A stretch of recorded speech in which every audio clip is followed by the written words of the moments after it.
আমার খাওয়া দেখে জিহ্বা দিয়ে লাল আসতেছে। পাশে বসে অত ঘ্যানর ঘ্যানর করিস নে। যা প্লেট একখান নিয়ে আয়, বেড়ে দিচ্ছি, খা একটু। আমি কালকের থেকে খাবো খাবো করতেছিলাম, তাই এখন একটু খেয়ে নি, আগে তোরা ওদিকে যা। আসসালামু আলাইকুম, সবাই কেমন আছেন? চলে আসলাম একদমই নতুন একটা ভিডিও নিয়ে আপনাদের মাঝে। আশা করি আজকের ভিডিওটা আপনাদের সবার কাছে ভালো লাগবে। ভালো লাগলে লাইক কমেন্ট শেয়ার দিয়ে সবাই একটু পাশে থাকেন। আর পুরো ভিডিওটা একটু ধৈর্য সহকারে সবাই একটু দেখতে থাকেন। খুদ চাল ঝাড়ছিলাম, তারে খুদ কয়। হ্যাঁ, ছোট ছোট চাউলও কয়, খুদও কয়। তাই সেই খুদগুলো রেখে দিয়েছিলাম যে খিচুড়ি রান্না করে খাবো পাতলা করে। তার ভিতরে আবার গুটিক ভাত দিলাম। আমার ভাত আর নাকি ভাত খাইতে পারতেছে না। রাত্রে রান্না করছিলাম, খাইতে যেয়ে কইছে পাটুস পুটুস করতেছে, ভাত ফোটে নাই, গালের ভিতর দিলি নাকি হলার দিয়ে নামতেছে না, এরকম কথাবার্তা বলতেছে। তা বলছি নেও রাখো, দরকার নাই তোমার হলার দিয়ে নামানোর, কিভাবে নামাইতে হয় হলার দিয়ে সে ব্যবস্থা আমি করতেছি। তারপরে সেই ভাত কটা দিলাম আর খুদ কটা দিলাম, দিয়ে মুসুরির ডাউল দিলাম আর কিছু সবজি দিলাম। এদিকে হচ্ছে লাউ সবজি আর হচ্ছে সিম সবজি কেটে দিছি।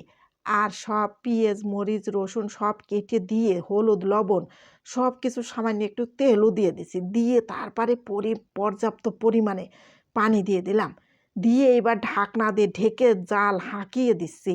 ভালো করে জ্বালাইতে জ্বালাইতে এবার নেটকাই পেটকাই গেছে সব কিছু। খিচুড়ি তো সেই রকমের হচ্ছে রান্না, এত টেস্টি লাগে সবজি খিচুড়ি। আয় কি কব, আজ কয়দিন ধরে করছিলাম যে রান্না করব করব তৃপ্তি সহকারে খাবো। তা সেই রান্নাটা আজকে করছে আর আপনাদের সাথেও শেয়ার করছে। আর এদিকে রসুন পেঁয়াজ আর শুকনো মরিচ আর জিরে ভেজে নিয়ে তারপরে দিয়ে দিলাম এই ন্যাটকানো পেটকানো খিচুড়ির ভিতরে। আরেকটা কথা বলি, আলু দেবেন এর মধ্যে কুচিয়ে, কিন্তু আমার হাতের কাছে আলু ছিল না, টমেটো থাকলে দিয়ে দেবেন।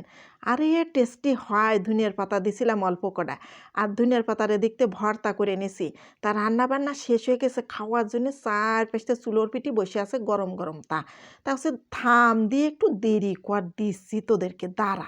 ধনিয়ার পাতা ভর্তা করে নিলাম আর 3-4খান তেঁতুল এই যে দলা করে নিয়েছি। গরম গরম ধনিয়ার পাতা দিয়ে আর তেঁতুল একটু নিয়ে মাখাতে যাচ্ছি, কি টেস্টি রে বাবা রে বাবা, গালে দিলে হেভি টেস্টি লাগতেছে। আর জিহ্বা দিয়ে তো জল চলে আসতেছে, যেহেতু তেঁতুল আছে সাথে। আর কিছু লাগে, ধোয়া উড়া উড়া। এই শীতের সময় এই ল্যাটকানো খিচুড়ি যে কি মজা লাগে, হেভি টেস্টি সত্যি। একদিন রান্না করে এইভাবে খেয়ে দেখে নেন, হেভি মজা লাগে। যে খাইতে না চাইস তারও জিহ্বা দিয়ে জল আসবার, কবে যে দে রে বই একটু দে আমার এক প্লেট, আমি একটু খাই। খুব মজা লাগে। তা চলে গেলাম খাইতে খাইতে। সবাই ভালো থাকেন, আবার দেখা হবে নতুন ভিডিও নিয়ে। আল্লাহ হাফেজ।